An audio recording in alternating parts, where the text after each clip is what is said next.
Alright, what's happening, y'all? It's your boy Rico from Street Score. Wanted to come out with this interesting video. Shouts out to WashingtonFootball.com, the official website for the Burgundy and Gold. And big shouts out to Logan Campbell and Kyle Stackpole for putting this together. I just want to tally up and take a look at all of the players that all of the top analysts are mocking us to get at 19, or, you know, included in some of these are people having us trading up for certain guys. So I wanted to keep a tally. So we're going to go one by one and just keep the tally going as we're going. And then at the end, we'll add it all up. So let's see what the world thinks we're about to do with this 19th pick. Let's get it.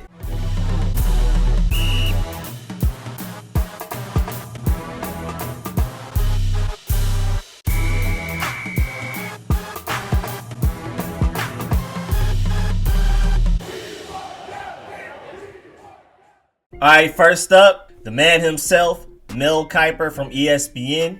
He has us taking Jamin Davis, linebacker from Kentucky. And this is as of April 21st, literally yesterday, his most recent mock. His previous selections had us taking Jeremiah Owusu-Koramoah, linebacker from Notre Dame, and Christian Darrisaw, tackle from Virginia Tech. But now in his most recent one, and him and Todd McShay, they try to do their mock drafts based on what they're hearing and not necessarily what they feel like teams should do. So Jamin Davis coming up most recently, maybe there's some steam behind that. I know our linebackers coach met with him, but that doesn't necessarily mean that Rivera, Jack Del Rio, Martin Mayhew, Marty Herney, Chris Poley, and all of those guys want to get him. But Jamin Davis did recently meet with our linebackers coach like the past couple of days. Mel Kiper said Washington has a great front four, but it could upgrade at middle linebacker. Davis has elite tape from the 2020 season, and he has some coverage ability too. And I agree.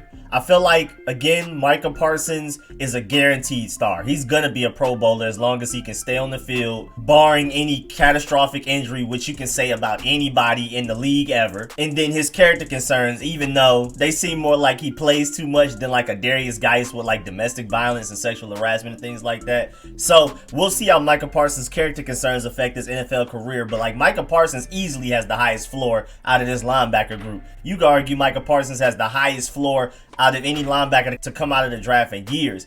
But Jamin Davis is the one that has the highest ceiling out of this entire draft class out of the linebackers. So that's a very interesting pickup right there. He could be that guy that we've been wanting Reuben Foster to be, but Reuben Foster just hasn't been able to get back healthy. So that's interesting. Next, we move on to Mike Tannenbaum, also from ESPN. He has us taking Jalen Mayfield, offensive tackle from Michigan, and this is as of April 6th. And that's pretty interesting. I'm not looking at the rest of his mock, so I don't know as to why we ended up taking Jalen Mayfield rather than Darrisaw or Elijah Vera Tucker or any of those guys. So that's interesting right there. One tally for Jalen Mayfield. Next up, you have Mel Kiper's right-hand man, Todd McShay, also from ESPN. He has us taking Christian Darrisaw, tackle from Virginia Tech, and that was as of April 5th. His previous selection had us taking Kadarius Toney, wide receiver from Florida, back in March 4th, but the most recent one is Christian Darrisaw, tackle from Virginia Tech. I don't feel like we need tackle enough to where we need to address it in first round. I feel like if we don't trade up for quarterback, we definitely need to go linebacker. And I feel like we should go safety and tight end early in the draft as well. But I mean, I guess I understand the thinking of you get yourself one of the great tackles in this draft and then you just figure the rest out in free agency or something like that. I guess I don't know. Then you have Peter Schrager from NFL.Network as of April 20th, 2 days ago, taking Travis Etienne, running back from Clemson. And I definitely don't see us going running back in the first round. I mean, especially 19th overall. Like, the running back position is dramatically devalued, and for a running back to not be our biggest need, not even one of our top 6 needs, and for us to spend a first round pick on it, I was thinking more so 6th round, 7th round, undrafted free agent, or maybe like one of the really good talents makes it to like the 5th round maybe, but we're definitely not taking a running back in the first round. So I'll give Travis Etienne that tally, but it's not going to happen. And then his previous selection had us taking Trevon Merrick, safety from TCU, back in April 8th. And that one makes far more sense. But even then, I love Trevon. I love Javon Holland. I love Andre Cisco. My boy Hamza Nasruddin. I love a lot of these safeties, but I don't feel like any of them are worth the 19th pick. Maybe trade back and get one of them, but at 19, nah. Then you have Charles Davis from NFL.com. He has us taking Christian Darrisaw, offensive tackle from Virginia Tech as well, as of April 16th. Then you have Charlie Casserly from NFL.com. Burgundy and Gold Zone. He has us trading up to 14 to get Trey Lance. Of course, so far, this is my favorite option. Not even just because we're trading up to get Trey Lance, but the fact that he has us being able to get him at 14 is wild. And I think that's pretty much almost dream case scenario, because I'm thinking we may even have to trade up to like somewhere between 7 to 10. So if Trey Lance is somehow available at number 14 and we trade up to get him right in front of the Patriots, I feel like it's a home run hitting draft to me. And then his previous selection has us taking Jeremiah Owusu-Koramoah, linebacker from Notre Dame, back in February 25th. But his most recent one, April 15th, has us trading up to number 14 to get Trey Lance. Then Maurice Jones-Drew from NFL.com has us trading up to number 9 to get Trey Lance. And y'all know me, I'm super willing to do that. I'm not even sure if it's worth the risk, in my opinion, to wait to see if Trey Lance makes it to 14. If he's there at 9, you go get him, in my opinion. And he said, Lance reminds me a lot of Cam Newton in terms of size and ability. And who was the guy who drafted Cam? Oh yeah, that's right, it was Ron Rivera. Lance learns behind grizzled vet Ryan Fitzpatrick, then takes the reins. And I can see that. We take Trey Lance. I don't feel like Trey Lance is as close to Cam Newton as a lot of people do. I feel like he's closer to a Josh Allen. But still, like, that's in the realm, and it makes sense. Ron Rivera's team that went 15-1 and made it to the Super Bowl had a great defense like we do. But the rest was just getting carried on Cam Newton's back. Our receiving core going into this season is way better than what they had. Our offensive line, even if we don't draft a guy, is better than what they had when Cam Newton carried them to the Super Bowl. I feel like Trey Lance can do the same thing, because in my opinion, I feel like Trey Lance has far better throwing potential than a Cam Newton. Cam Newton was never accurate. Trey Lance, I feel like, throws with better touch than Cam Newton really ever has. Trey Lance just needs to do it more consistently. And this is coming from Cam Newton's my favorite football player of all time. But I'm going to be as objective as possible, and I really feel like Trey Lance can have the same impact as a Cam Newton that can carry a team to the Super Bowl. Luckily for us, first of all, he wouldn't have to start year one. Secondly, his team around him is way better. Literally, the only thing that Carolina team that went 15-1 and all the way to the Super Bowl had better than this current team is, of course, quarterback and linebackers. That's literally it. If you look at defensive line, we're better. If you look at the secondary, we're better. You look at the receiving core, we're better. You look at the running backs. Assuming that Antonio Gibson stays healthy and J.D. McKissick is good, and maybe the third guy is Peyton Barber, whoever, I still take those three over the two guys Carolina had. And I'm just assuming, being the coach and the GM for that team, know best out of anybody that we need a quarterback to excel in the NFL. Not just win games, not just be relevant, not just be average to good, but to be great and to be true Super Bowl contenders. And then his previous selection was Mac Jones, quarterback from Alabama, back in March 9th. And I'm glad he changed it to Trey Lance. I'm really happy he changed it to Trey Lance. Then you have Daniel Jeremiah from NFL Network. I like a lot of Daniel Jeremiah's opinions. He has us taking Elijah Vera Tucker, offensive lineman from USC. And that makes sense because he's a great, I think, all-pro caliber interior offensive lineman. But at the same time, he's versatile enough to where he can even start at left tackle if we need to. He may be better than Cornelius Lucas off rip. And then when in doubt, if Brandon Sheriff ends up leaving after the season or before this season, he can start at right guard immediately. And he had us taking Christian Darrisaw from Virginia Tech back in February 16th. So that just showed you that Daniel Jeremiah feels like we need to go offensive line first round. Then you have Adam Rank from NFL.com. He has us taking Jeremiah Owusu-Koramoah, linebacker from Notre Dame, back in April 1st. He said, love what you guys did in free agency, adding Fitzpatrick and Curtis Samuel to an offense that already has some talent. I would even tell you all to check out a potential trade for a QB prospect too. Of course, I agree. But if you stay in this spot, and I think that's what he's saying, we should trade up for quarterback. But if we're just going to stay at 19, and I'm assuming his mock draft probably includes no trades, he's saying he would target Owusu-Koramoah because he can do so many things, which makes sense. Will linebacker, safety, he's a good cover guy. You drop him in that already stout defense, and you got a player that you can be creative with. And honestly, could possibly make us the #1 defense in the NFL. without argument. Then you have Cynthia Franklin, also from NFL.com. A lot of these are from NFL.com. She has us taking Tevin Jenkins, offensive tackle from Oklahoma State, and that was back in March 30th. And back to March 2nd, she had us taking Patrick Surtain, cornerback. So she had Patrick Surtain sliding all the way to March 2nd. Back then, probably doesn't have him doing that as of March 30th when she projected us to get Tevin Jenkins. Also from NFL Network, you have Lance Zierlein.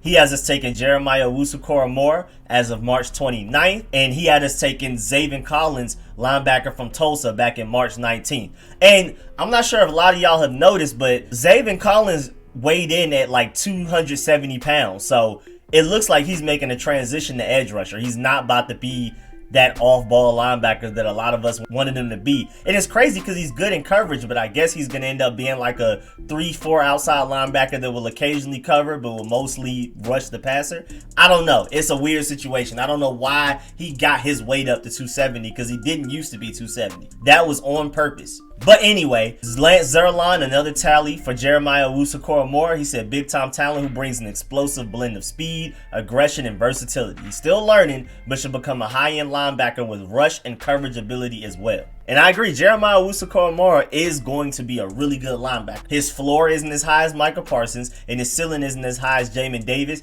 but he's a great middle. Then you have Chad Reuter from NFL.com. He has us taking Zaven Collins as of March 26th. But, of course, this is before he weighed in at 270 at his pro day. But he said Collins presents excellent physical attributes for stopping run plays between the tackles, blitzing off the edge. Blitzing off the edge, there's some foreshadowing right there that he didn't even probably know he was giving us. And then making plays in coverage. Washington has one of the top defensive lines in the NFL, which will keep Collins clean so he can maximize his talents early on. And that is a good point. If we go linebacker high in the draft in the first 3 rounds, you could project them to do better for us than they would for other teams because this defensive line will keep them clean. So Micah Parsons, Jamin Davis, Jeremiah Owusu-Koramoah, Zaven Collins, Jabril Cox, all of these guys behind our defensive line are far better projections here than you would probably assume on most other teams because they won't be kept as clean on most other teams. And then his previous selection had us taking Jalen Waddle, wide receiver from Alabama, back in March 5th, and he had us trading up to number 15 to do it, which is very interesting. Then you have Bucky Brooks, Daniel Jeremiah's right-hand man, Batman and Batman, because neither of them are Robin to each other. They're pretty much like Mel Kiper and Todd McShay, but the NFL.com version. And I like a lot of their opinions. He has us taking Devonta Smith, wide receiver from Alabama, as of March 23rd. The silky smooth pass catcher would complete a wide receiver core that already features speed and explosiveness with Terry McLaurin and Curtis Samuel in place. Oh yeah, that would literally give us the fastest receiving core in the NFL, arguably the most explosive. Would it be the best? Don't know for sure, but easily the most explosive and the fastest. Then Chris Trapasso from CBS Sports, I hope I pronounced that right, has us taking Elijah Vera-Tucker, offensive lineman from USC, back in April 22nd, which is yesterday. Vera-Tucker can play tackle or guard in the NFL, and Washington can use more reinforcement up front. Makes sense. And he does a lot of mock drafts. He had us taking Alex Leatherwood back in April 7th, Elijah Moore in the first round. Wow, okay. March 31st, Tevin Jenkins back in March 24th, and Kadarius Toney, wide receiver from Florida, as of March 12th. Then you have Mike Tanner from Pro Football Network. He has us taking Micah Parsons from Penn State. He has Micah Parsons sliding all the way to 19. And honestly, if we're not trading up for quarterback, my next favorite option is Micah Parsons. I mean, really, the only way I'm going to feel like we hit a home run in the draft is if we end up with Trey Lance, Justin Fields, or Micah Parsons. Then the next tier would be like a Jamin Davis and maybe like a Jeremiah Owusu-Koramoah. And then after that, I mean, I guess I'd probably be pretty happy with the draft, but I wouldn't feel like we hit a home run without one of those top 3 guys, or as a consolation, Jamin Davis or Jeremiah Owusu-Koramoah. In my opinion, that's just how I am. I don't feel like offensive line is anywhere near as big of a need as people act like it is. So I just feel like future franchise quarterback and linebacker, we get one of those elite talents in one of those positions, and we killed the draft already. And he said Ron Rivera really needs another Newton, but none will be available for Washington because he's assuming we're staying at 19 instead of trading up. Rivera is too shrewd and patient to try to force this issue at quarterback.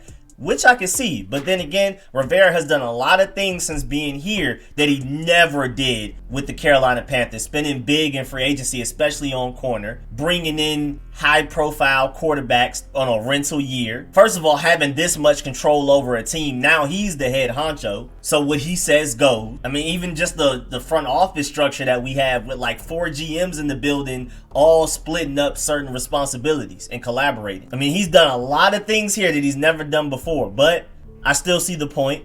Rivera also needs a Luke Kuechly, agreed, and that's where Michael Parsons comes in. Washington got ordinary at best play from John Bostic at linebacker last year. I agree. Cole Holcomb, even though that's not included in this quote, Cole Holcomb played better than John Bostic, but it still wasn't what we expected out of him. And then you insert Bobby Wagner like Parsons in the middle, slide Bostic into a more suitable role, and unleash Young and the rest of the pass rush. Presto, an instant turbocharged defense that can win games while Ryan Fitzpatrick throws 72-inch passes to Antonio Gibson and Curtis Samuel. That's pretty funny. That's pretty interesting. Then you have Brian Fisher from Athlon Sports. He had us taking Najee Harris as of yesterday. And again, I'm not entertaining any running backs in the first round, especially at 19. But at the end of the day, again, I'm going to be fair and tally these up. So I think Jeremiah Owusu-Koramoah is winning as of so far, or Christian Darrisaw, but we'll see by the end of this. Then you have Vinny Iyer from Sporting News. I hope I pronounced that right. As of yesterday, he had us taking Kadarius Toney, wide receiver from Florida. He said Washington will have his eyes on Darrisaw too for left tackle, but won't be too upset by falling back on Toney to work as a big field stretcher from the slot, as he will be a big play supplement to speedsters Terry McLaurin and Curtis Samuel. Me personally, I don't want any of these receivers in the first round unless like Jalen Waddle, Devonta Smith, or Jamar Chase slides that far, which first of all, I highly doubt. And secondly, I still prefer quarterback and linebacker over those guys. And then his previous selections, the last 4 previous, April 13th, April 5th, March 31st, and March 24th, he had us taking Christian Darrisaw in all of them. But his very first one he did in March 1st, he had us taking Kadarius Toney. So March 1st, Kadarius Toney, then 4 in a row, Christian Darrisaw, and then he's ended up back on Kadarius Toney for us as of yesterday. Then you have Pete Prisco from CBS Sports. He has us taking Jamin Davis from Kentucky. They could go receiver here, but the defense needs a playmaking linebacker. Davis is a skilled, talented player who was sensational as a starter last season. His previous selections back in March 30th had us taking Elijah Vera Tucker, and back in March 10th he had us taking Rondale Moore, wide receiver from Purdue. And again, to reiterate, I'm not counting any of their previous. I'm only counting tallies for the ones that they've said the most recently. But I still want to give y'all an idea of who people feel like we need to go get. Then you have Ryan Wilson from CBS Sports. He has us taking Zaven Collins, linebacker from Tulsa, as of April 20th, 2 days ago. But again, I don't think he knows that he's more than likely transitioning into an edge rusher role, but I'll still count it. Who knows? Maybe at 270, he's going to try to do the unthinkable and play outside linebacker at 270. I don't know. His previous selections had us trading up to number 8 for Trey Lance. I love that. Zaven Collins again. Tevin Jenkins, Christian Darrisaw, Trey Lance trading up to number 9 to get him. Christian Darrisaw and Kadarius Toney. Again, you're seeing a lot of the same names in the past and currently for a lot of these players. I mean, we're really just in the same pool of like the same 10 to 12 guys, honestly. Then you have Jenny Rentas from Sports Illustrated giving us Jeremiah Owusu-Koramoah, linebacker from Notre Dame. Then Luke Easterling from Yahoo Sports has us taking Mac Jones, quarterback from Alabama, and trading up to number 14 to get him right ahead of the Patriots. And I think that's a really notable thing. I mean, ignore the Mac Jones part because I don't want Mac Jones, but like the Patriots at 15 is a really dangerous spot. And if Trey Lance or Justin Fields are available at 14, you're going to have to trade up in front of the Patriots to get them. I highly doubt those guys make it past the Patriots. I really don't even think they make it out of the top 10 in my opinion. But if they do, they're not making it past 15 to the Patriots. So we'll see as this draft unfolds what's going to happen, but you're definitely going to have to at least go in front of the Patriots to get a quarterback. Then you have Dane Brugler from The Athletic, also giving us Jeremiah Owusu-Koramoah, linebacker from Notre Dame. So it definitely sounds like he's winning so far. Then Connor Orr from Sports Illustrated has us taking Tevin Jenkins, offensive tackle from Oklahoma State, as of back all the way April 13th. Then Danny Kelly from The Ringer has us taking Trey Lance, quarterback from North Dakota State. Yes, sir. Trading up to number 8 to get him as of April 13th. This is a nice deal for both teams after sending a 2021 6th rounder plus 2nd and 4th round picks in 2022 to the Jets for quarterback Sam Darnold. Carolina GM recoup some valuable draft capital here by trading back out of the number 8 spot. And on the other side, Washington makes a big move to secure its quarterback of the future. Lance lacks game experience with just 17 starts under his belt, but he'll have the ability to sit and learn behind Ryan Fitzpatrick this season before taking the reins in 2022. I love it, man. His previous selections were Elijah Vera back in March 26th and Jalen Waddle falling all the way to 19 back in March 11th. Then you have expert Evan Silver from Establish the Run. They have us taking Liam Eichenberg, offensive tackle from Notre Dame, and I'm not exactly sure how to say this the perfectly German way, but I think it's Eichenberg. Eichenberg? I don't know. I just tried to sound it out phonetically from when I did the research on his name, and that's what I came up with. And he said, by far the weakest area on Washington's roster is the left side of his offensive line. I definitely disagree, but okay. Eichenberg anchored Notre Dame's elite front 5 at left tackle for each of the last 3 seasons, allowing 0 sacks and just 4 combined QB hits over the last 2. He's a high probability bet at a high value position. Interesting. Then you have Tony Fernelli from CBS Sports has us take a Mac Jones quarterback out of Alabama and trading up all the way to number 7 to get him. Ooh wee. And his previous selection had us taking Trey Lance, trading up to number 14 to get him. Hey, go back to that one. I'm going to give Mac Jones the tally, but hey, Tom, you had it right the first time now. Sometimes your first answer is your best answer. If y'all remember back in school when you were taking tests, like your first answer is usually your best answer, and it definitely was right there. Then you have Ben Standig from The Athletic. He has us taking Jamin Davis, linebacker from Kentucky. Previous selection, Christian Darrisaw, offensive tackle from Virginia Tech, all the way back in March 29th. Then you have expert Ben Lindsay from Pro Football Focus has us taking Rashad Bateman, wide receiver from Minnesota, back in the April 5th mock draft. And then lastly, Josh Edwards from CBS Sports has us taking Terrence Marshall Jr., wide receiver from LSU, back in April 1st. Washington was leapfrogged by Indianapolis for an offensive tackle, according to his mock draft. So the team takes Terrence Marshall to pair with Terry McLaurin and Curtis Samuel. It is not where I would take him personally, but there are a lot of teams high on Marshall. I hope it's not one of ours high enough to take him in 19, but hey man, he said he's hearing that some teams like him that much.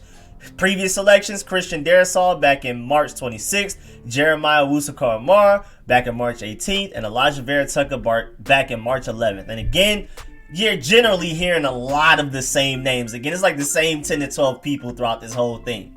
Even including the previous mock drafts. Not even just the ones that are the most updated, the only ones that I'm counting and tallying. But even just the previous ones they did. Some guys did like 7 mock drafts, and it's still generally only picking from the same 10 to 12 guys. So that's really interesting. So that could kind of give us an idea of how to narrow down who we may even be considering at 19 overall, or who we may trade up for and things like that. But I still think it's wide open. You never know what's going to happen in the draft. You super never know. I mean, I'm surprised nobody mocked us getting a JC Horn or a lot of these other really good talents that may be available there at 19, or possibly trading back. There were no trade back scenarios, which I'm surprised about. Because for me, if we're not trading up for quarterback or an elite talent like a Micah Parsons or Kyle Pitts slides to 19, I feel like we need to trade back, because the guy you would end up taking at 19, you could probably still get at like 27, 28. So if we're not trading up for quarterback, or if an elite talent again like a Micah Parsons and Kyle Pitts, impossibly, like he's not going to fall that far.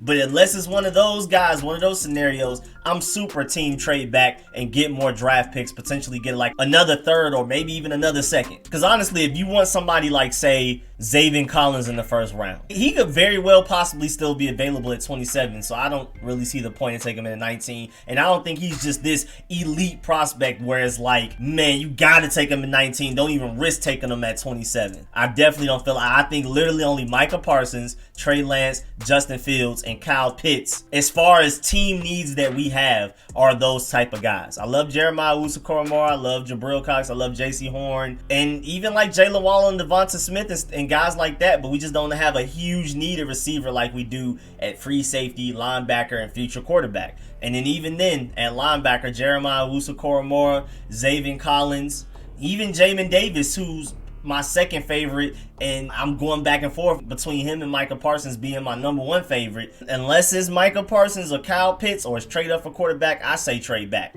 But yeah, man, that's the end of this video. Please get in the comment section. Let me know how you feel about all of these collective mock drafts, how you feel about the results and some of the guys that we're mostly linked to, whose names came up the most in all of these mock drafts. Let me know which guys you want the most. Is it somebody from this pool of names, or is it somebody else? Are you team trade up? Are you team stay at 19? Or are you team trade back? Let me know all of that information. And as always, man, please like this video if you liked it. If you learned anything, please subscribe if you haven't. Hit the bell next to the subscription button so you get a notification every time I release a video like this one. Every time I live stream, I'm coming with infinite film sessions during the season and during the off season. So even after the draft, I'm gonna come out with the film sessions for the guys we just drafted, and then I'm coming out with more live streams. I'm live streaming every week, as y'all know, Friday 8 to 10 p.m. every Sunday for a couple of hours. And this draft weekend, I'm live streaming before the draft at 2 p.m. and I'm also live streaming rounds 1 through 5 and predicting, analyzing every pick for every team, not just burgundy and gold.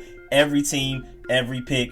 I love football. I love being a GM. I love team building. The draft process, this off-season stuff is literally my favorite part of football, high school recruiting, all that type of stuff. So, like, I'm the man for that if you need any of that. So definitely subscribe and stay tuned for all of that. And as always, man, I really appreciate all of the support, man. Appreciate everybody that pulls up every video like this one, every live stream, leaves a like and shares it out to everybody they know to add more people to the Street Scores family. We're on our way to 10K, yes sir. And big shouts out to everybody that donates to the channel, man. Really appreciate it. And huge shout out to all of my sponsors, man. Really appreciate all of y'all, man, for real. Especially my Pro Bowl sponsors whose names you see scrolling on the screen right now. Catch y'all later. I'm out.